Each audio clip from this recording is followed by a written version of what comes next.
मंगलाचरण से सभी लोग हाथ जोड़ लीजिए।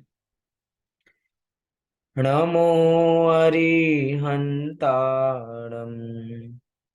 नमो सिद्धाणं, नमो आयर्याणं, नमो उवझायाणं,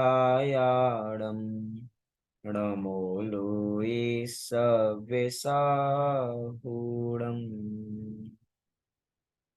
मैं ज्ञानानंद स्वभावी हूँ का पाठ प्रारंभ करते हैं।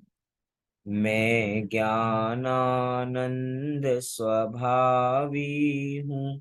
मैं ज्ञानानंद स्वभावी हूँ। मैं हूँ अपने में स्वयं पूर्ण, पर की मुझ में कुछ गंध नहीं। मैं अरस अरूपी अस्पर्शी, पर से कुछ भी संबंध नहीं। मैं रंग राग से भिन्न, भेद से भी मैं भिन्न निराला हूँ।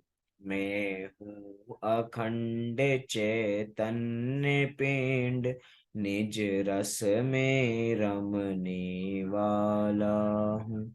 मैं ही मेरा करता धरता, मुझ में पर का कुछ काम नहीं। मैं मुझ में रहने वाला हूँ, पर में मेरा विश्राम नहीं।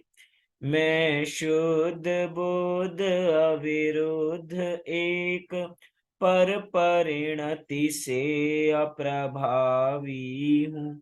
आत्मानुभूति से प्राप्त तत्व, मैं ज्ञानानंद स्वभावी हूँ। मैं ज्ञानानंद स्वभावी हूँ। मैं ज्ञानानंद स्वभावी हूँ। मैं ज्ञानानंद स्वभावी हूँ। इस प्रकार हमने मंगल गीत बराबर यहाँ पे पढ़ा। पिछली कक्षा में हमने, आपको सभी को याद होगा, एक बहुत ही सुंदर पाठ प्रारंभ किया था जिसका नाम था पंच भाव। दो कक्षा हमारी शुरुआत की हुई थी। जहां तक आपको कुछ ना कुछ विषय ध्यान होगा, मेरा अनुरोध है कि जितने भी कक्षा में लोग हैं, अगर वे अपना कैमरा ओपन कर सकते हो, जरूर ओपन करके बैठें। कि बहुत सरल विषय है पंच भाव, कि कौन से वो भाव होते हैं जो जीव करते हैं और कौन से भाव जीव को करने चाहिए। कौन से भाव हे होते हैं, कौन से भाव उपादेय होते हैं, कौन से भाव गेय होते हैं, कौन से भाव में कितने प्रकार के जीव बराबर होते हैं। सारी चीजें हम बराबर इस पाठ के माध्यम से जान रहे हैं। शुरुआत में अगर हमने देखा तो हमने 5 प्रकार के भाव देखे। कौन कौन से वो भाव हैं? तो हमने देखे औपशमिक भाव, शायिक भाव, शयोपशमिक भाव, औदैहिक भाव और पारिणामिक भाव। अगर आपको पिछली कक्षाओं से कोई प्रश्न हो तो आप मेरे से पूछ सकते हैं, नहीं तो हम अभी आज का नया विषय बराबर प्रारंभ करेंगे इसी पंच भाव को कंटिन्यू करते हुए। चलिए हम इसी पाठ को प्रारंभ करते हैं कि हमने जितना विषय उस दिन जाना था उसके आगे का विषय आज हम बराबर यहाँ से जानेंगे। आपको पीडीएफ दिखाई दे रही है सभी को? जी। हमने पिछली कक्षा में पंच भाव का सामान्य परिचय प्राप्त किया था और साथ ही साथ औपशमिक भाव को बराबर जाना था। क्या क्या होता है ये औपशमिक भाव? अगर सामान्य जानकारी में 5 भावों की दूं तो हमने सबको शब्दों के माध्यम से जानने की कोशिश की थी कि औपशमिक भाव क्या होता है, जिसके अंदर उपशम होता है। उपशम किसका होता है? तो कर्मों का जहां उपशम होता है उसे औपशमिक भाव कहा जाता है, और उसमें जो भाव होता है उस भाव को औपशमिक भाव कहा जाता है। ऐसे हमने शायिक भाव में देखा था कि जहां कर्मों का क्षय होता है उसे क्षय कहते हैं, और ऐसे भावों को करने से वो शायिक भाव बराबर हो जाता है। ऐसे हमने शायोपशमिक भाव देखा था। शायोपशमिक भाव का ही दूसरा नाम जिसको कहा जाता है मिश्र भाव। क्या कहा जाता है? मिश्र भाव। इस मिश्र भाव में क्या होता है कि जहां पे कर्मों का क्षय भी होता है, उपशम भी होता है, और साथ ही साथ में उदय भी होता है। मतलब क्षय, उपशम और उदय, जहां तीनों एक साथ होते हैं उसे क्षय उपशम कहा जाता है। और ऐसे सहित जो भाव होते हैं उसको शैक्षणिक भाव कहा जाता है। ऐसे ही औदैहिक भाव, औदैहिक भाव क्या होता है कि जहां कर्मों का उदय होता है उसे औदैहिक भाव कहा जाता है। मतलब कर्मों का उदय है तो वो कर्मों का उदय हो गया, और उससे सहित जो जीव के भाव होते हैं उसको औदैहिक भाव कहा जाता है। फिर एक है पारिणामिक भाव। पारिणामिक भाव को हमने देखा था, पारिणामिक भाव बना है परिणाम से। परिणाम माने होता है जीव का स्वभाव, अर्थात जो हमारा स्वभाव है, तो हम अपने स्वभाव के सहित वाले भाव में हैं, तो वो हमारा पारिणामिक भाव समझना चाहिए। कुल इस प्रकार की हमने पांचों भावों को बराबर देखा था। एक उदाहरण के माध्यम से भी देखा था, जहां हमने एक गिलास लिया था, गिलास में कुछ मिट्टी थी बराबर। सभी को कोई कुछ विषय ख्याल आया कि हमने वो मिट्टी में क्या किया था?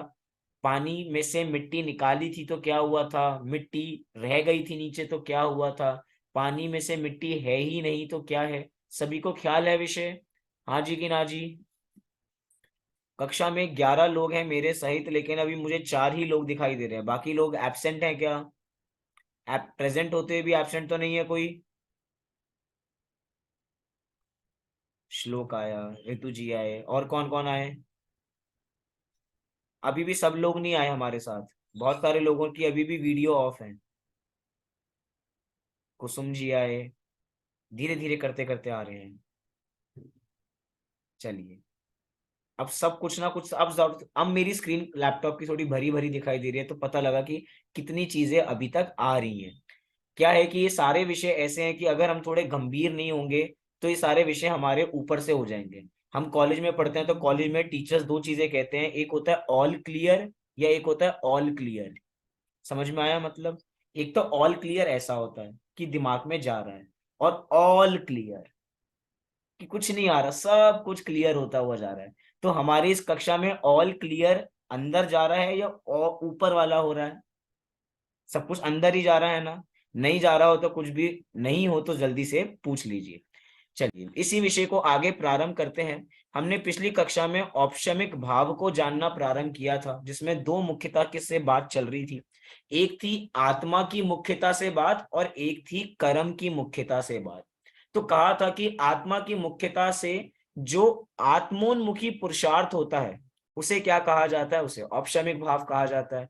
इसमें दो चीजें होती हैं, श्रद्धा और चारित्र। अर्थात श्रद्धा और चारित्र संबंधी जो भाव मल था उसको हमने दबा दिया। दबाना, दबाया क्यों? क्योंकि औपशमिक भाव, उपशम माने होता है दबाना। तो जो भी भाव मल था श्रद्धा और चारित्र संबंधी, हमने इसको दबा दिया। तो ये परिभाषा हमारी बन गई। फिर कर्म की मुख्यता से दर्शन मोहिनी और चारित्र मोहिनी की फलदान सामर्थ्य के अनुद्भव रूप, अर्थात उनके उदय रूप नहीं होना, फलदान सामर्थ्य, वो अपना फल ही नहीं दे पा रहे हैं। तो ये हमारा औपशमिक भाव बराबर देखा हमने। इसके दो भेद हमने बराबर देखे थे, औपशमिक सम्यक्त और औपशमिक चारित्र। ऐसे दो भेद इसलिए बने क्योंकि श्रद्धा और चारित्र की बात चल रही है। श्रद्धा और चारित्र की बात चल रही है, इसीलिए औपशमिक सम्यक्त और औपशमिक चारित्र, ऐसे दो भेद औपशमिक भाव के बराबर बनते हैं। दो लाभ हमने बराबर देखे थे, सरल है। जितनी चीजें हमने कल देखी, पिछली कक्षा में देखी थी, उसी को हमने आज दोबारा दोहराया है। अब अगले भाव की ओर आगे बढ़ते हैं। अगला भाव है शायिक भाव। कौन सा भाव है? शायिक भाव।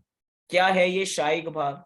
तो जैसे औपशमिक भाव में दो अपेक्षा से थी, आत्मा की मुख्यता से और कर्म की मुख्यता से, ऐसे यहां पर भी है शायिक भाव के अंदर। देखो क्या लिखा, आत्मा की मुख्यता से आत्मोन्मुख महापुरुषार्थ रूप शुद्ध परिणाम से सभी गुणों में अशुद्धता का अभाव होकर पूर्ण शुद्ध अवस्था रूप जो भाव होते हैं उसे शायिक भाव कहा जाता है। देखो अगर हम पहले जाकर देखें तो औपशमिक भाव के अंदर तो मात्र हम श्रद्धा और चारित्र संबंधी भाव मल को दबाया था, लेकिन यहां पर आते हुए क्या हुआ कि सभी गुणों में जितनी अशुद्धता थी, सभी की सभी अशुद्धता को हमने दूर बराबर कर दिया। समझने वाली बात यहाँ पे ये है, वैसे तो हमारे आत्मा के सभी गुण पूर्ण रूप से शुद्ध ही हैं, लेकिन उसकी जो पर्याय हैं वो अशुद्ध बराबर हो जाती हैं। क्यों? क्योंकि द्रव्य और गुण तो एक ही साथ बराबर है, गुण तो कभी अशुद्ध बराबर होते ही नहीं है, लेकिन गुणों की जो पर्याय होती हैं वो अशुद्ध होती हैं। तो हमने उसी शायिक भाव से क्या किया, उस अशुद्धता को दूर करके शुद्ध अवस्था बराबर प्रकट कर दी। कैसे होगी प्रकट? तो पहले बिंदु में बताया, आत्मोन्मुख महापुरुषार्थ रूप शुद्ध परिणाम से। ये कोई छोटा मोटा पुरुषार्थ नहीं है, ये महापुरुषार्थ है। वास्तव में देखा जाए तो पुरुषार्थ, पुरुषार्थ का मतलब होता है कि हम जो अपने में पुरुषार्थ बराबर कर रहे हैं। हमें क्या लगता है कि पर में जो हम कर रहे हैं उसे पुरुषार्थ कहते हैं, कि मैंने कुछ बहुत भारी चीज उठा दी तो ये मेरा पुरुषार्थ था, मेरे में इतनी ताकत है तो ये मेरा पुरुषार्थ है। वास्तव में पर में छेड़छाड़ करने की जो बात है वो पुरुषार्थ नहीं है, कि हमने पर में कुछ छेड़छाड़ कर दी है। मैं शरीर को चलाता हूं तो ये मेरा पुरुषार्थ है, मैं अपने परिवार को चलाता हूं तो ये मेरा पुरुषार्थ है। अरे पुरुषार्थ नहीं है। आचार्य कुंद कुंद देव ने अष्टपाहुड़ में जो पर का करता है, अर्थात पर में करने को पुरुषार्थ कहता है, उसे नपुंसक की संज्ञा दी है, कि वो नपुंसक है, कि पर में छेड़छाड़ कर सकते नहीं है और करने का जो भाव भी रखता है वो नपुंसक है। तो बोलिए हम नपुंसक है क्या? नहीं भैया, हम नपुंसक नहीं है। हमें पुरुषार्थ पर में नहीं करना, हमें पुरुषार्थ अपने स्वभाव में करना है। क्यों? क्योंकि पुरुषार्थ हो ही अपने स्वभाव में सकता है, पर में हमारी चलती ही नहीं है। हम पर में चलाना तो चाहते हैं लेकिन पर में चलती नहीं है। इसीलिए कह रहे हैं कि हमें क्या करना है, आत्मोन्मुख महापुरुषार्थ रूप शुद्ध परिणाम से अपने शायिक भाव को प्रकट बराबर करना है। कर्म की मुख्यता से बात की जाए तो लिखा है, सर्व कर्म आवरण या दोषों का सर्वथा नाश होने रूप। अर्थात यहाँ पे किसी प्रकार का दोष रहा ही नहीं है शायिक भाव के अंदर, सभी प्रकार के कर्म हमसे दूर हो चुके हैं। इसके भी बहुत सारे भेद बराबर होते हैं, तो 9 भेद यहाँ पे आपको शायिक भाव के बराबर बताए जा रहे हैं। कौन कौन से वो भेद होते हैं तो उनके नाम आपको दिखाई दे रहे हैं। पहला है केवल दर्शन, दूसरा केवल ज्ञान, तीसरा शायिक दान, चौथा शायिक लाभ, पांचवा शायिक भोग, छठवां शायिक उपभोग, सातवां शायिक वीर्य, आठवां शायिक सम्यक्त और नौवां शायिक चारित्र। अगर इन 9 भेदों को हम 5 में बांटना चाहें तो हम कैसे बांट सकते हैं? बहुत आसान तरीका है 5 में बांटने का। हम वो तरीका भी बराबर जल्दी से देख लेते हैं। सबसे पहला तो हो गया हमारा केवल दर्शन, अर्थात दर्शन संबंधी। अगर हमें शायिक भाव के 9 भेदों को याद करना है तो हम 5 गुणों को याद कर लें तो हमें सारी चीजें बराबर, मतलब 5 नाम याद कर लें हमें 9 नाम याद हो जाएंगे। पहला है केवल दर्शन, दूसरा केवल ज्ञान, 2 याद हो गए। अब हमें तीसरा याद करना है, तो तीसरा याद करने के लिए हमें बहुत बड़ी चीज याद करनी पड़ेगी, वो है ये, मतलब दान लाभ भोग उपभोग और वीर्य। दान लाभ भोग उपभोग और वीर्य कैसे चीजें हुई, अभी हम सारी चीजें बराबर देखेंगे। अभी हम इतना याद कर लें कि ये सारी चीजें एक ब्रैकेट के अंदर बराबर आती हैं। उसके बाद शायिक सम्यक्त और उसके बाद शायिक चारित्र। ऐसे कुल भेद हमें बराबर यहाँ पर बनने वाले, मतलब 5 चीजें हो गई, सम्यक्त्व चारित्र दर्शन ज्ञान और ये दान लाभ भोग उपभोग और वीर्य। अगर हम दान लाभ भोग उपभोग वीर्य को एक करके कहें तो हम कह सकते हैं कि अंतराय कर्म के अभाव को ये सारी चीजें कहते हैं। अंतराय के बहुत सारे भेद होते हैं अंतराय कर्म के। अंतराय, किसी को याद आया ये विषय? अंतराय कर्म, 8 कर्म आप कभी ना कभी पहले पढ़ के बराबर आए होंगे। उन 8 कर्मों में अंतराय था। उन अंतराय में कौन कौन से अंतराय होते हैं? तो दान का अंतराय हो जाता है, लाभ भोग उपभोग और वीर्य। अर्थात एक एक कर्म का हमने अभाव करते गए और ऐसे ऐसे गुण बराबर प्रकट होते गए। इसी को यहाँ पे इस चित्र के माध्यम, इस भेदों के माध्यम से दिखाया जा रहा है। तो दर्शन केवल दर्शन हो गया, केवल ज्ञान हो गया, दान लाभ भोग उपभोग वीर्य और शायिक सम्यक्त और शायिक चारित्र। किसको ये 9 नाम याद हो गए? किसको ये 9 नाम याद हो गए? बहुत सरल है। शायिक सम्यक्त और शायिक चारित्र तो वही है पहले वाला जिसमें औपशमिक सम्यक्त और औपशमिक चारित्र था। बस यहाँ पे शायिक हो गया तो दो तो आपको पहले से याद हो जाएंगे। फिर केवल दर्शन केवल ज्ञान, फिर दान लाभ भोग उपभोग वीर्य, सबके आगे एक शब्द लग जाएगा केवल, शायिक शब्द लग जाएगा क्योंकि शायिक भाव की बात बराबर चल रही है। याद हो गए सभी को ये विषय? हाँ जी कि ना जी? किस किस को हो गए? नहीं हुए? बहुत सरल है, जल्दी से देखो। पहला है केवल ज्ञान, दूसरा केवल दर्शन, फिर शायिक सम्यक्त और शायिक चारित्र, चार हो गए हमारे। अब हमारे पांच बचे हैं बस। पांच कैसे करेंगे? दान लाभ भोग उपभोग और वीर्य। दान लाभ भोग उपभोग और वीर्य, सबके आगे एक शब्द लग जाएगा शायिक, क्योंकि शायिक भाव की बात बराबर कर रहे हैं। तो केवल ज्ञान केवल दर्शन, दान लाभ भोग उपभोग वीर्य सम्यक और चारित्र। मुझे तो नाम याद हो गए, आप में से कितने लोगों को हो गए? सबसे पहले फर्स्ट फर्स्ट कम फर्स्ट सब जी बताइए, अनम्यूट कीजिए अपने को।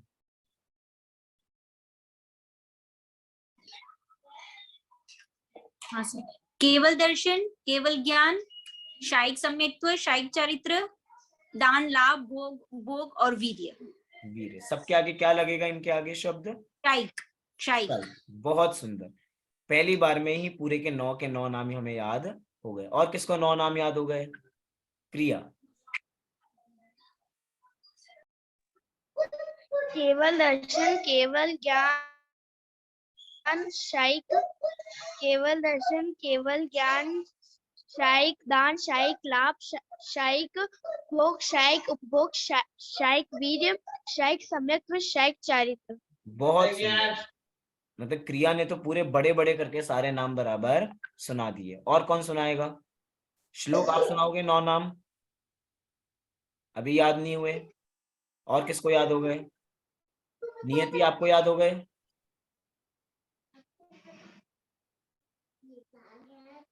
नहीं हुए अभी याद? कोशिश करो याद हो जाएंगे। केवल दर्शन केवल दर्शन केवल ज्ञान शायिक सम्यक्त्व शायिक चारित्र शायिक दान दान लाभ लाभ भोग भोग उपभोग उपभोग और वीर्य। वीर्य। हो गए 9 के 9 नाम याद हो गए? अभी हो गए सभी को 9 नाम याद? अब आगे जाके पूछेंगे 9 नाम सभी से। अभी तो ताजा ताजा है, सभी का याद हो भी गया होगा, लेकिन 10 मिनट बाद पूछेंगे कितने लोगों को कितने नाम याद है। तो ये है शायिक भाव, जो संपूर्ण कर्मों के अभाव से प्रकट होता है और अपनी अंतरंग पुरुषार्थ महापुरुषार्थ के माध्यम से भाव बराबर प्रकट होता है। कोई कहे कि भैया इतना इंपॉर्टेंट भाव है तो इसको जानने का कुछ तो लाभ होना चाहिए ना। अरे हाँ भैया, यही भाव तो हमें प्रकट करना है, इसलिए इसका लाभ बहुत इंपॉर्टेंट है। क्या लिखा है यहाँ पर? अप्रतिहत पुरुषार्थ से पारिणामिक भाव का आश्रय लेने से विकार का सर्वथा अभाव हो जाता है। किसका? अप्रतिहत पुरुषार्थ से। अप्रतिहत पुरुषार्थ माने महापुरुषार्थ समझना चाहिए कि एक ऐसा पुरुषार्थ करना है हमें जिससे पारिणामिक भाव का आश्रय लेने से, अभी हमें ये नहीं पता पारिणामिक भाव क्या है, कॉमन शब्दों में ये समझे पारिणामिक भाव है हमारा स्वभाव। जब हम अपने स्वभाव का आश्रय ले लेते हैं तो सभी का सभी विकार दूर हो जाता है, सभी की सभी अशुद्धि दूर हो जाती है और शायिक भाव प्रकट हो जाता है। तो ये है शायिक भाव को जानने से लाभ। चलिए अगले भाव की ओर आगे बढ़ते हैं। अगला भाव है शायोपशमिक भाव। कौन सा भाव है? शायोपशमिक भाव। याद आएगा आपको, इसमें दो शब्द हमें दिखाई दे रहे हैं, शय प्लस उपशम। तो शयोपशमिक तो समझ में आया, लेकिन शयोपशमिक में एक और चीज है, उदय भी है। अगर हमने पिछली कक्षा आपको याद हो तो हमने फोकस किया था, शय उपशम और उदय तीनों जहां एक साथ होते हैं उसको शायोपशमिक भाव कहा जाता है। इसी को पर्यायवाची जिनागम में मिश्र भाव भी कहा जाता है। क्या कहा जाता है? मिश्र भाव। मिश्र क्यों? क्योंकि इसमें दो चीजें मिली हैं, शय भी हो रहा है उपशम भी हो रहा है, तो मिश्र हो गया। मिश्र माने मिला हुआ, मिश्र माने मिला हुआ। तो ये शायोपशमिक भाव भी दो अपेक्षा से होता है। एक आत्मा की मुख्यता से और एक कर्म की मुख्यता से। कैसे प्रकट होगा ये शायोपशमिक भाव? तो लिखा आत्मा की मुख्यता से, आत्मोन्मुख पुरुषार्थ से, श्रद्धा और चारित्र आदि अन्य गुणों की आंशिक शुद्ध अवस्था, आंशिक शुद्ध अवस्था। अब यहाँ पे ये हमें समझना है, जितनी भी शुद्ध अवस्थाएं होती हैं वो अपने आत्मोन्मुख पुरुषार्थ से ही होती हैं, अर्थात अपनी आत्मा को देखने से ही होती हैं। लेकिन शायोपशमिक भाव में एक शब्द इंपॉर्टेंट दिया गया है, वो इंपॉर्टेंट शब्द क्या है? वो है आंशिक शुद्धता। कौन सी शुद्धता? आंशिक शुद्धता। यहाँ पे पूर्ण शुद्धता नहीं है। पूर्ण शुद्धता तो शायिक भाव के अंदर थी, जहां पे सभी कर्म चले गए थे और हमारी पूर्ण शुद्धता प्रकट हो गई थी। लेकिन शायोपशमिक भाव में पूर्ण शुद्धता प्रकट नहीं हुई है, यहाँ पे आंशिक शुद्धता प्रकट हुई है। क्यों? क्योंकि अभी भी कुछ, क्योंकि शायोपशमिक में शब्द है ना, शय, उपशम और उदय, अभी भी उदय है। तो जिस चीज का उदय है तो वो अभी चीज शुद्ध नहीं है, लेकिन जिस चीज का हमने शय और उपशम कर दिया है वो अभी चीज शुद्ध है, अर्थात आंशिक शुद्ध है। कुछ अंश में, कुछ मात्रा में वो शुद्ध बराबर हो चुकी है। कोई कहे कि अशुद्ध कौन सी अवस्थाएं हैं? तो हाँ भैया, अशुद्ध अवस्थाएं भी बहुत सारी हो सकती हैं। जब ये सम्यक्त होता है तो कहा जाता है कि शायोपशमिक सम्यक्त में चल मल आगाड़ दोष लगते हैं। कौन से दोष लगते हैं? चल, मल और आगाड़ दोष, दोषों के नाम होते हैं ये, चल, मल, आगाड़ दोष। यहाँ पे सम्यक्त तो होता है, लेकिन सम्यक्त होने के बावजूद भी दोष होता है, चल, मल, आगाड़ दोष। कोई मेरे से पूछे कि चल, मल, आगाड़ दोष क्या होते हैं, तो चल, मल, आगाड़ दोष के विषय में जिनागम में लिखा है कि ये सारा विषय केवल ज्ञान गम्य है। कैसा विषय है ये? केवल ज्ञान गम्य है। इसको बताया जा सकता नहीं है कि चल, मल, अगाड़ दोष क्या होता है, लेकिन दोष है, इसकी वजह से शुद्धता नहीं है पूर्ण, इसलिए शब्द दिया आंशिक शुद्धता। कौन सी शुद्धता है?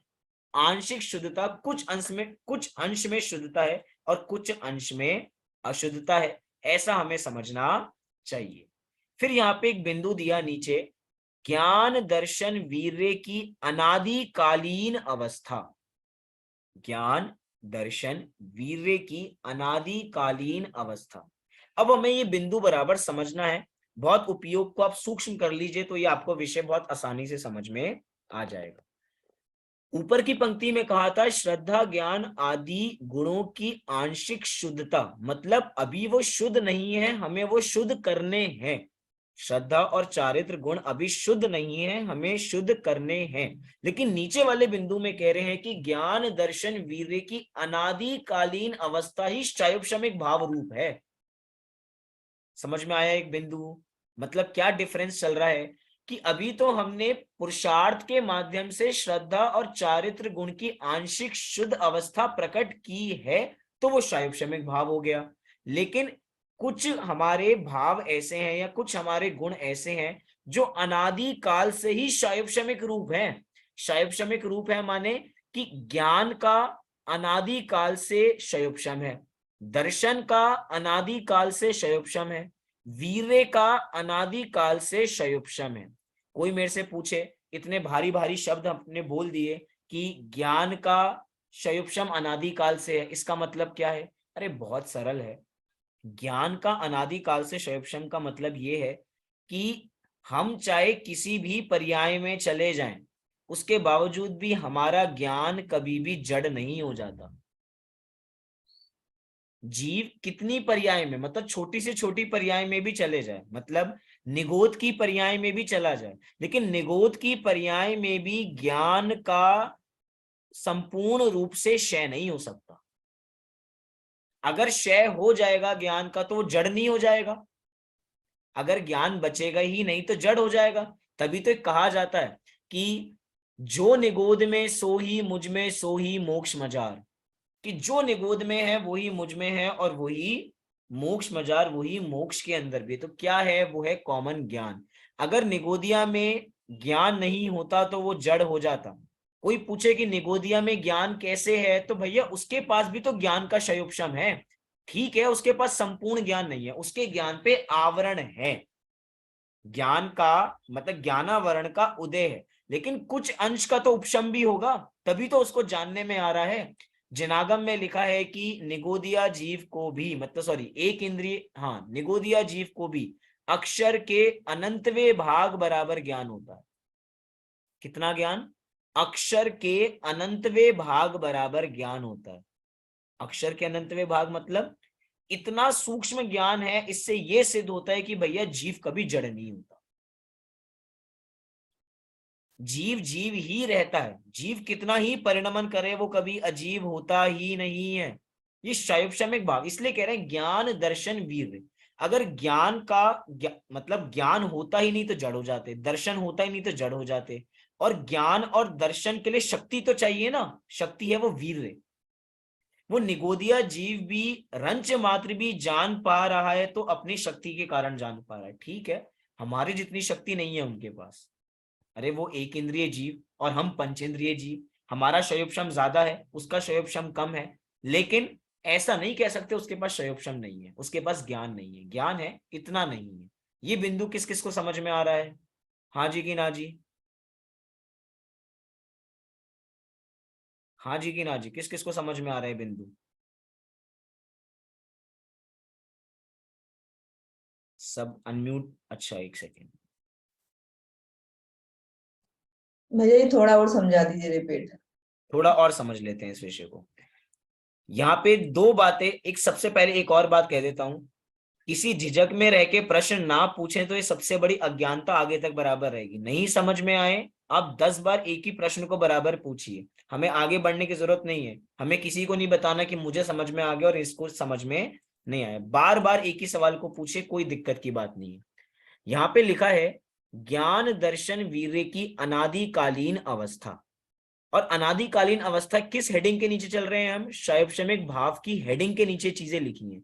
मतलब ज्ञान की अनादिकाल से शैवशमिक रूप अवस्था है, दर्शन की अनादिकाल से शैवशमिक रूप अवस्था है, वीर्य की अनादिकाल से शैवशमिक रूप अवस्था है। इसका मतलब क्या है? शैवशम का मतलब हमें पता होना चाहिए कि जहां शय है, जहां उपशम है और जहां उदय है। अब ज्ञान के क्षेत्र में लगाइए, ज्ञान का क्षय भी है, ज्ञान का उपशम भी है और ज्ञान ज्ञान का उदय भी है। ज्ञान का क्षय भी है, ज्ञान का उपशम भी है, ज्ञान का उदय भी है। कोई कहे कि ज्ञान का उदय है, हाँ भैया ज्ञान का उदय है तभी तो जीव हैं हम। अगर ज्ञान का उदय ही नहीं होता तो हम कैसे हो जाते? जड़ बराबर हो जाते। कोई कहे ज्ञान का क्षय है क्या? हाँ, जब तक केवल ज्ञान नहीं हो रहा तब तक तो क्षय है ही, इतना हमें प्रकट बराबर नहीं हुआ। लेकिन इसका मतलब ये नहीं कि ज्ञान है नहीं, ज्ञान है।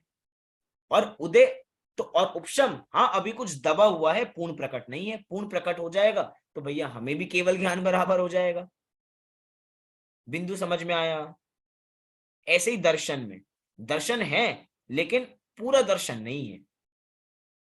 वीर शक्ति है, हाँ शक्ति तो है लेकिन इतनी शक्ति नहीं है कि केवल ज्ञान बराबर हो जाए, लेकिन शक्ति है। तो अनादि काल से सभी जीवों को ज्ञान दर्शन वीर्य गुणों का शैवशमिक भाव ही होता है। ये समझ में आया?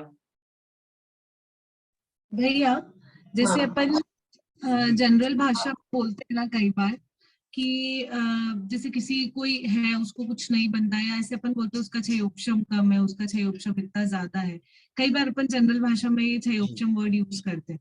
तो वो वर्ड, ये जो अपन भाव ये वाला पढ़े तो उसका मतलब वहां पे भी यही होता है कि ये तीनों मिश्र भाव है और ये तीनों ही क्षय उदय और उपशम, उसके वहां पर भी मतलब यही वर्ड यूज होता है क्या? यही शब्द इस्तेमाल होता है। अभी हम आगे जाके भेद देखेंगे तो आपको थोड़े और क्लियरिटी होगी, जहां पे हम शैवशमिक सम्यक, शैवशमिक ज्ञान और शैवशमिक चारित्र की बात करेंगे। आपने जो बात कही वो शैवशमिक ज्ञान संबंधी है कि आपको आपका शैवशम ज्यादा है, हमारा शैवशम कम है। आपको ज्यादा याद है, हमें कम याद है, लेकिन याद है। अनादिकाल से ऐसा कोई जीव नहीं है जिसको ऐसा नहीं है कि उसको ज्ञान ही नहीं है। अरे अक्षर के अनंतवे भाग बराबर भी ज्ञान है। वो इस बात की सूचना देता है कि वो जीव है, क्योंकि ज्ञान गुण उसके अंदर प्रेजेंट है। अगर ज्ञान गुण प्रेजेंट नहीं होता तो वो जड़ हो जाता। और अगर ऐसा होता तो हम भी निगोद में कितनी बार रहकर आए हैं। तो हम तो जड़ हुए नहीं कभी भी। क्यों नहीं हुए? क्योंकि ज्ञान का अंश अभी भी था। जैसे कि इस परिभाषा में शुद्धता के लिए कहा गया कि आंशिक शुद्धता प्रकट होती है। आंशिक शुद्धता प्रकट हुई मतलब आंशिक अशुद्धता भी तो है ना। कुछ पार्ट में शुद्धता है तो कुछ पार्ट में अशुद्धता भी है शैव क्षमिक में। ऐसे ही अभी हमारे पास कुछ पार्ट में ज्ञान है और कुछ पार्ट में ज्ञान नहीं है। कुछ पार्ट में अभी हमारे पास चीजें हैं और कुछ पार्ट में हमारे पास चीजें अभी नहीं है। यही शैवक्षम समझाने का तरीका है। कुछ कुछ विषय क्लियर हो रहा है। मैं ये तो नहीं कह सकता 100% विषय आज का आज क्लियर हो जाएगा। जैसे जैसे इस विषय को हम अभ्यास करते जाएंगे, कहीं ना कहीं हम जिनागम में पढ़ेंगे तो खुद ही इसके दिमाग लगाएंगे तो हमें विषय स्पष्ट होगा। एक बार में 100% क्लियर हो जाए ऐसा तो गारंटी है ही नहीं, लेकिन कुछ कुछ विषय क्लियर हो रहा है। बात क्या चल रही है यहाँ पर? हाँ जी हिना जी। हाँ जी भैया जी, मतलब इसका मतलब ऐसा आएगा, जो ज्ञान हमारे पास है ज्ञान दर्शन, वो अशुद्ध है, सच्चा नहीं है। जो ज्ञान दर्शन की कमी क्षय पशम ये बता रहा है, जो शुद्ध हो जाएगा, प्रकट हो जाएगा, जब क्षय पशम हट जाएगा ना। जी वो तो बात आपकी बिल्कुल ठीक है, लेकिन अभी यहाँ पे बस ज्ञान संबंधी ये बात है अभी। क्योंकि शैवक्षमिक जो भाव है वो तो मात्र सम्यक दृष्टि जीवों को प्रकट होता है। शैवक्षमिक ज्ञान तो पहले से लेके 12वें गुणस्थान तक होता है। लेकिन शैवक्षमिक सम्यक और शैवक्षमिक चारित्र तो मात्र सम्यक दृष्टि जीवों को ही होगा, हमें नहीं हो सकता बराबर। क्यों नहीं हो सकता? क्योंकि हमने पहली कक्षा में देखा था कि अ, 3 जो भाव हैं वो मोक्ष मार्ग के भाव हैं। शायिक भाव, औपशमिक भाव और शैवक्षमिक भाव, ये सारे मोक्ष मार्ग के भाव हैं। और औदैहिक भाव संसार मार्ग है। और पारिणामिक भाव कॉमन जो समय में बराबर पाया जाता है। याद आया ये विषय? चलिए थोड़ा विषय और थोड़ा आगे बराबर बढ़ाते हैं। कुछ भी प्रश्न होता बराबर पूछना। तो यहाँ पे यही लिखा कि आत्मोन्मुख पुरुषार्थ से श्रद्धा और चारित्र आदि अन्य गुणों की आंशिक शुद्धता प्रकट होती है और ज्ञान दर्शन वीर्य की अनादिकालीन अवस्था ही शैवक्षमिक रूप होती है। इसमें कुछ हमने नया किया ऐसा नहीं है। फिर कर्म की मुख्यता से बात क्या चल रही है? तो लिखा ज्ञानावर्णी, दर्शनावर्णी, मोहिनी और अंतराय की फलदान सामर्थ्य का आंशिक विकास और अविकास होता है। आंशिक विकास और अविकास, यही बात कहना चाहते हैं कि कुछ अंश में तो विकास हुआ है और कुछ अंश में विकास नहीं हुआ है। मतलब ज्ञानावर्णी, दर्शनावर्णी, मोहिनी, अंतराय कुछ अंश में तो अपना फल दे रहे हैं और कुछ अंश में अपना फल नहीं दे रहे हैं। कोई पूछे कि कुछ अंश में अपना फल क्यों नहीं दे रहे हैं? क्योंकि हमने पुरुषार्थ किया है, हमने अपनी आत्मा को जाना है, इसीलिए वो अपनी शक्ति हमें दिखा नहीं पा रहे हैं। और कोई कहे कि भैया अभी उदय क्यों चल रहा है इनका? कि भैया अभी पूरे अंश में हमने शुद्धता प्रकट नहीं की है, अभी तो अंश में की है। पूरे पार्ट में कर लेंगे तो भैया वो तो शायिक भाव हो जाएगा जो हम पहले पढ़कर आए हैं। शायिक में पूर्ण शुद्धता है, यहाँ पे आंशिक शुद्धता है। इतना आ रहा है सभी को? हाँ जी कि ना जी? चलिए थोड़ा और विषय को आगे बढ़ाते हैं। तो इसी शैवक्षमिक भाव के 18 भेद होते हैं। कितने भेद होते हैं? 18 भेद इसके बराबर होते हैं। धीरे धीरे भेद बढ़ते जा रहे हैं। पहले हमने भेद कितने देखे थे? औपशमिक भाव के 2 भेद।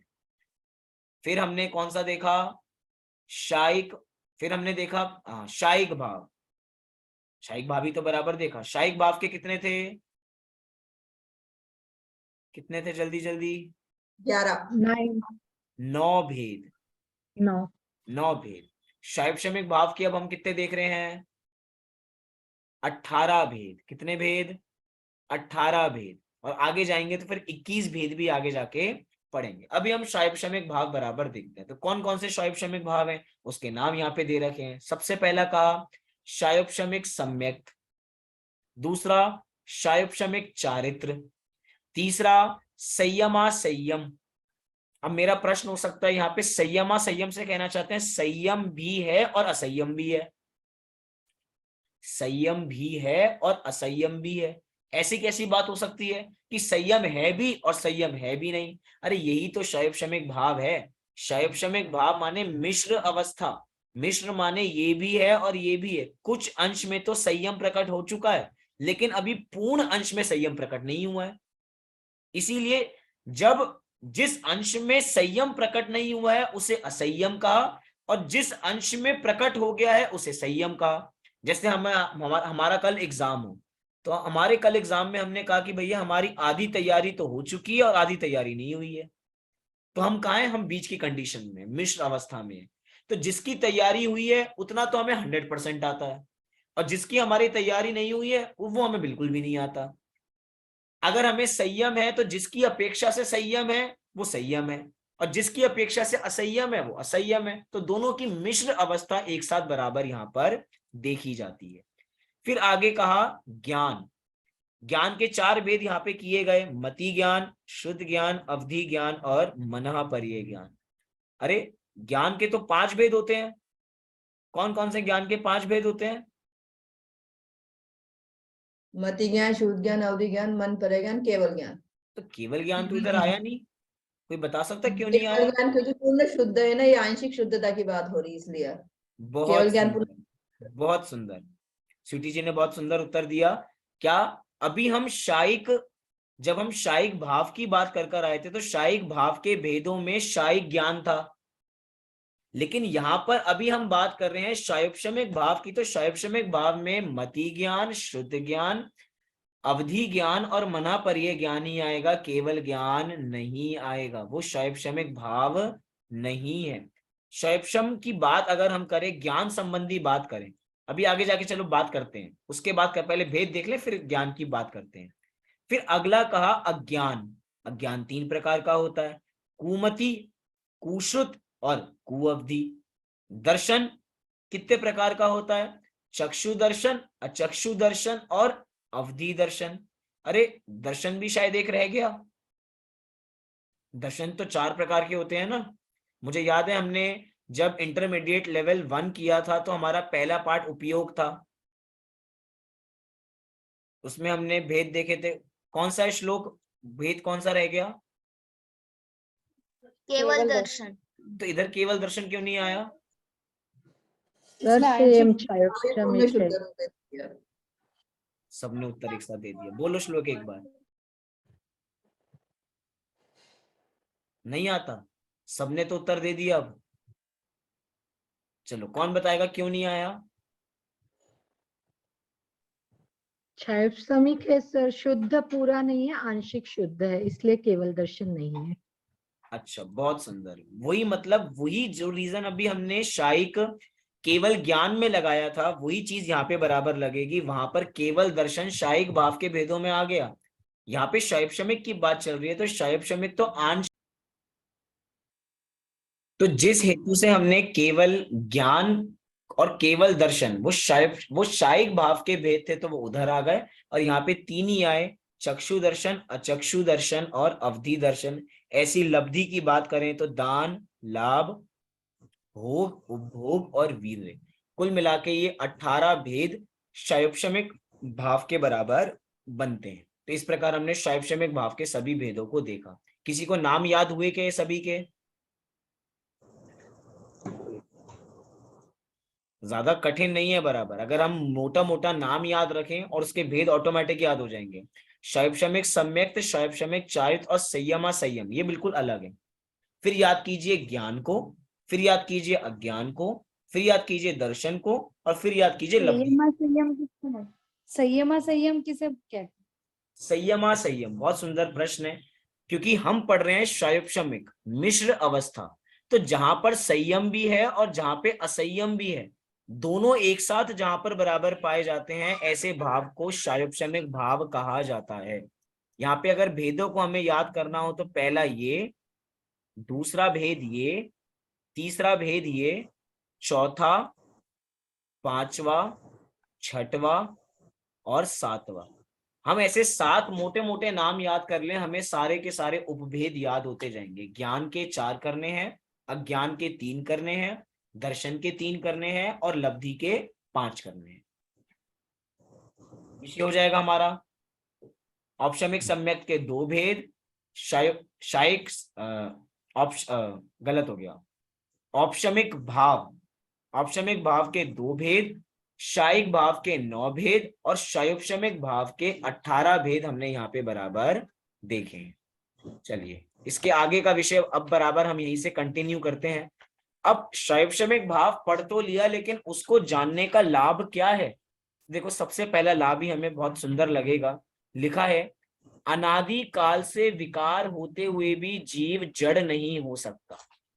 कितना सुंदर है ये लाभ कि अनादि काल से विकार है इस जीव को, लेकिन कभी भी जड़ हुआ नहीं। इससे क्या मतलब पता लगता है हमें कि मैं विकार रूप नहीं हूं, मैं कभी विकार रूप होता ही नहीं हूं और मैं कभी विकार रूप होऊंगा ही नहीं। क्यों? क्योंकि अगर एक भी समय के लिए मैं विकार रूप हो जाता, मैं पर रूप हो जाता, तो मैं जड़ हो जाता।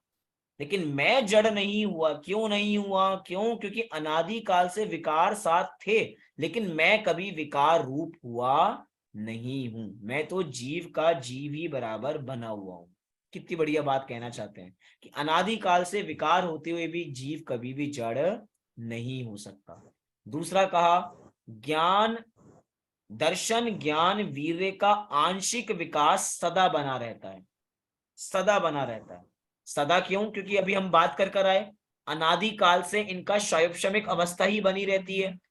अनादि काल से दर्शन भी है, ज्ञान भी है, वीर्य भी है, कुछ है और कुछ नहीं है, इसलिए शायोपशमिक अवस्था, मिश्र अवस्था की बात की है। तीसरा बिंदु, मिथ्यात्व अवस्था में भी अज्ञान मिथ्यात्व के नाश के पुरुषार्थ में उपयोगी भाव है। कितना सुंदर बिंदु का।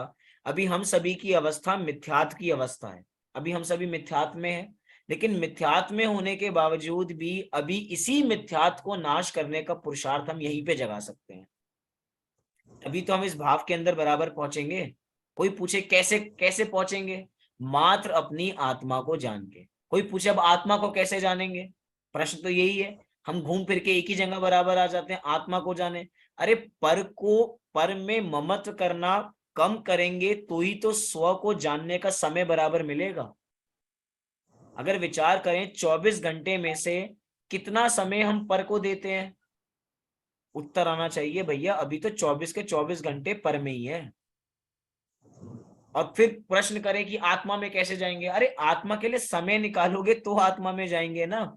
हर काम तो शरीर के लिए कर रहे हैं, शरीर से कर रहे हैं और शरीर के लिए कर रहे हैं। शरीर अच्छा लगता है ना सभी को अपना। हम सब अपने को आईने में हर समय देखते रहते हैं। ये अभी जूम में जो जो कैमरा खोल के बैठे हैं वो अपने को देख पा रहे हैं, नहीं देख पा रहे? सब अच्छे लग रहे हैं, सबकी शक्ल बहुत अच्छी लग रही है। बार बार लोगों के बाल, हाथ बार बार बाल में जाते रहते हैं, ठीक लग रहे हैं नहीं लग रहे हैं। अब यही चीजें बराबर चलती रहती हैं। ये क्या है? शरीर का ममत्व है।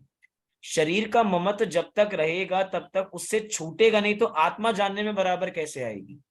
एक बहुत छोटा सा प्रसंग, आपको बहुत प्रेरक प्रसंग है। श्रीमद राजचंद्र जी का नाम सभी ने सुना होगा। श्रीमद राजचंद्र जी के पास एक बार कोई पुरुष आया, उन्होंने कहा कि आप बहुत दुबले पतले होते जा रहे हैं, मतलब शरीर का ध्यान क्यों नहीं रखते हैं? तो उनका उत्तर बहुत सुंदर था, हमें हम सबके लिए प्रशंसनीय है। उन्होंने कहा कि भैया देखो मेरे पास 2 बगीचे हैं। दो बगीचे, एक आत्मा रूपी और एक बहुत सुंदर। एक आत्मा रूपी बगीचा है और एक शरीर रूपी बगीचा है, लेकिन पानी सींचने के लिए एक ही का आता है। अगर मैं शरीर को पानी दूंगा तो शरीर खिल जाएगा, आत्मा को पानी दूंगा तो आत्मा खिल जाएगी। तो मेरा उपयोग शरीर पे ना होके मेरी आत्मा पे है, इसलिए मुझे बाहर से मत देखो, मुझे मेरी आत्मा से देखो, मैं कितना खिला हुआ हूं अंदर से। अब कितना सुंदर बात यहाँ पे बराबर की है कि भैया शरीर तो नश्वर है ही, और उस नश्वर को संभालने के लिए दिन भर बराबर लगे रहते हैं। अभी हमारे स्किन में बीमारी हो गई थी तो स्किन डॉक्टर के पास चले गए थे। अभी अभी इसका इलाज करा कर आए थे, फिर जोड़ों में दर्द हो गया। अभी अभी घुटनों का इलाज करा कर आए थे, अब सिर में दर्द बराबर हो गया। अरे ये शरीर में रोग चलते ही रहते हैं, लेकिन आत्मा एक ऐसी अवस्था है, आत्मा एक ऐसी वस्तु है जो निरोगी है, रोग है ही नहीं। उसके ऊपर तो हमारा ध्यान है नहीं, और बाहर में हर जगह हमारा ध्यान बराबर लगा रहता है। विचार करना चाहिए कि कैसे सारे भाव बराबर जागृत होंगे। चौथा बिंदु यहाँ पे कहा सच्ची समझ के बाद जैसे जैसे सत्य पुरुषार्थ बढ़ाता है, वैसे वैसे मोह क्रमशः दूर होता जाता है। सच्ची समझ के बाद, मतलब वस्तु का जब तक सच्चा स्वरूप हम समझेंगे ही नहीं, तब तक सच्चा पुरुषार्थ नहीं करेंगे। मतलब वस्तु का सच्चा भाव क्या है कि जो मेरा स्वरूप है उसको वैसा ही समझना। मैं क्या हूं? मैं आत्मा हूं, तो अपने को आत्मा रूप ही समझना। अच्छा, मेरा नाम क्या है? मेरा नाम क्या है? तो मुझे बता सकता है मेरा नाम क्या है?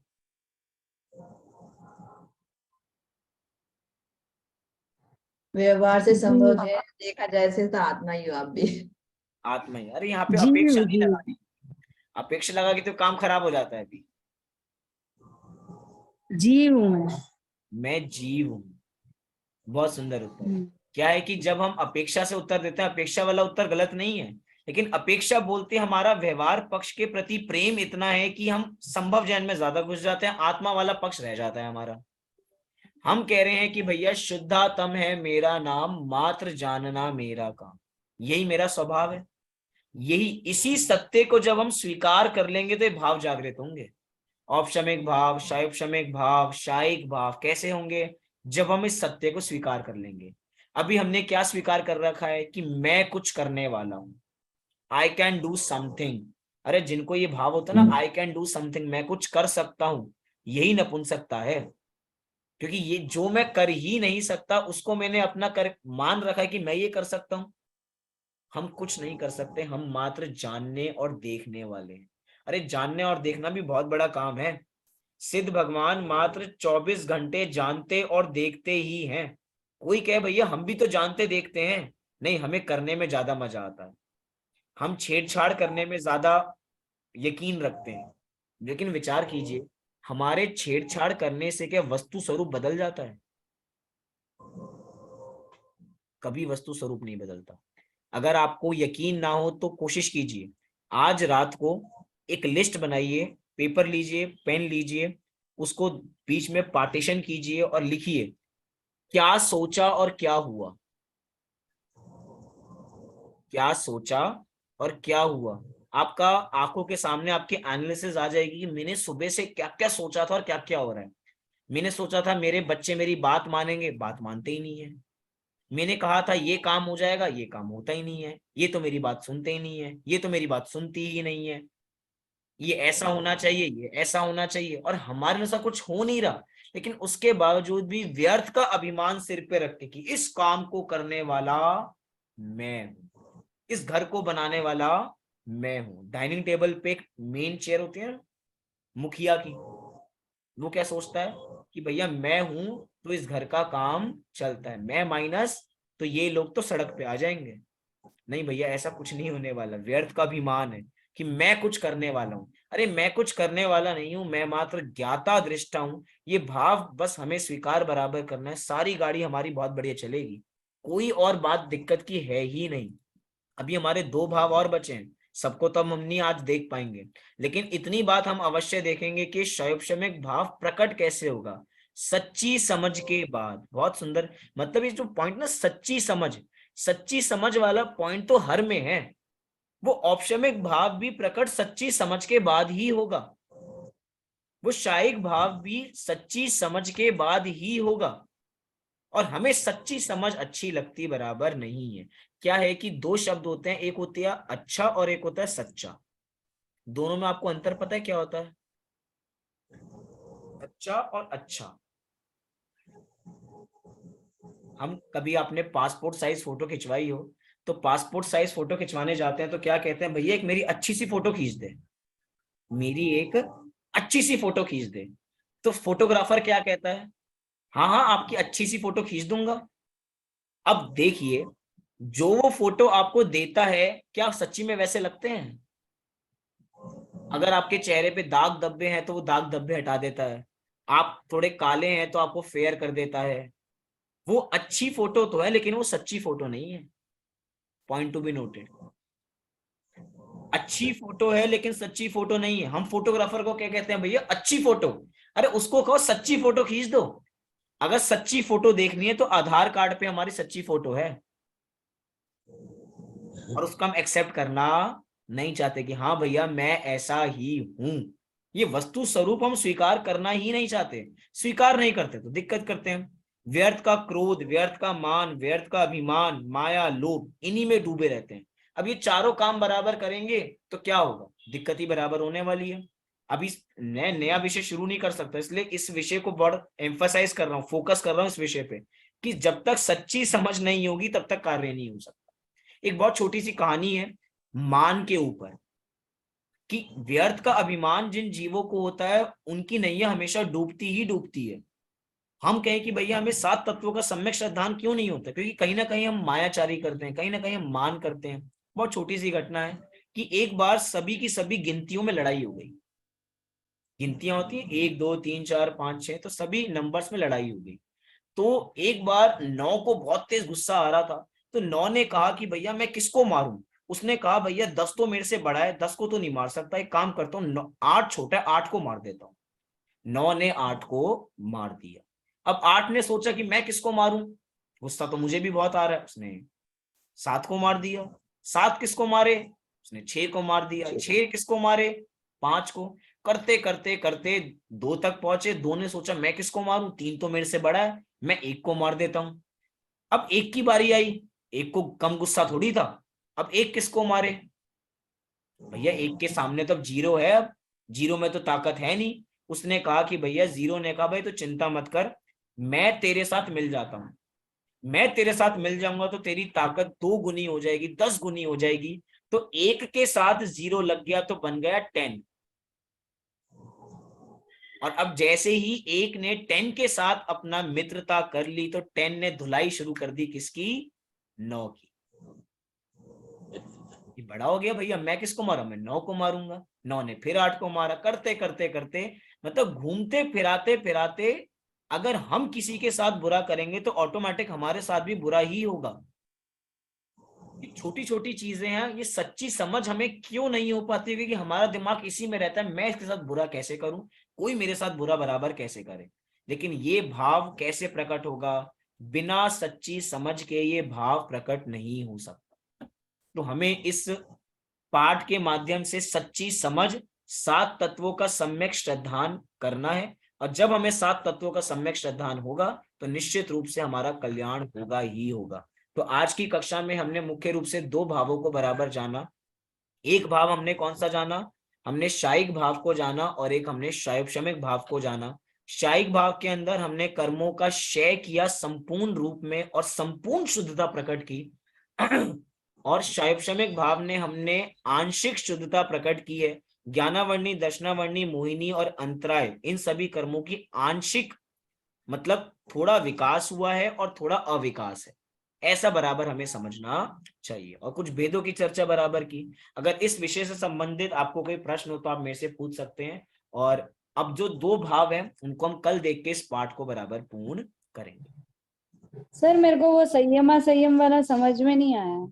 संयमा संयम, जहां एक ऐसी अवस्था जहां पे संयम भी है और असंयम भी है। जैसे कि अभी हमने शायोपशमिक, बहुत दूसरा उदाहरण लेके मैं आपको बताता हूं कि एक होते हैं अणुव्रत और एक होते हैं महाव्रत। एक होते हैं अनुव्रत और एक होते हैं महाव्रत। जब हम अणुव्रतों का पालन कर रहे हैं तो भैया हाँ हम व्रतों का पालन करते हैं, लेकिन क्या आप महाव्रतों का पालन करते हो, नहीं नहीं, महाव्रतों का पालन नहीं करते। तो महाव्रत का पालन नहीं करते इसलिए तो अव्रत है, और अणुव्रतों का पालन करते इसलिए व्रत है।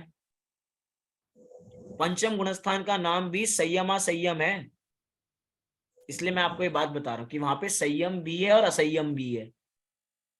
अणु महाव्रतों की अपेक्षा तो असंयम है कि भैया आपने इतना पालन नहीं किया, लेकिन अच्छा कुछ तो होगा संयम, हाँ हाँ अणुव्रतों का पालन करते हैं। ऐसे ही संयमा संयम में मिश्र अवस्था है जहां पे संयम भी है और असंयम भी है, दोनों अवस्थाएं साथ में बराबर चलती हैं। चलिए विशेष, और किसी का कोई प्रश्न? भैया पारिणामिक भाव भी मोक्ष मार्ग में सहायक है ना? बिना पारिणामिक भाव के तो कोई मोक्ष मार्ग के भाव प्रकट ही नहीं होंगे। अगर हमें शायिक भाव प्रकट करना है, औपशमिक भाव प्रकट करना है, बिना स्वभाव को पहचाने कौन सा कोई भाव प्रकट नहीं होता। अभी हम आगे जाके देखेंगे तीन भाव तो पर्याय रूप हैं ये सारे के सारे मोक्ष मार्ग के, शायिक, औपशमिक और शायोपशमिक। स्वभाव रूप तो एक ही है, वो है पारिणामिक। भैया जी जब ये छाइक भाव के समय लेट कनेक्ट हुई थी तो ये अप्रतिहत का मीनिंग क्या होता है? अप्रतिहत पुरुषार्थ। हाँ, उसका मतलब अप्रतिहत क्या? पुरुषार्थ माने महापुरुषार्थ, जिसमें किसी प्रकार का विघ्न ही नहीं है। महापुरुषार्थ ऐसा भी बराबर समझ लीजिए। चलिए, किसी का कोई और प्रश्न? अभी तो क्या है, चलिए, अभी की कक्षा को हम यहीं पे पूर्ण बराबर करते हैं। किसी का कोई प्रश्न हो तो व्हाट्सएप पे भी बराबर पूछ सकते हैं। कल भी कक्षा का समय यही रहेगा 8 से 9। आप सभी लोग समय से बराबर जुड़ें और पूरा कक्षा का लाभ लें। अभी के लिए सभी को सादर जय श्री। जय जिनेंद्र भैया। जय जिनेंद्र। उल्टा कुछ मत बोलो।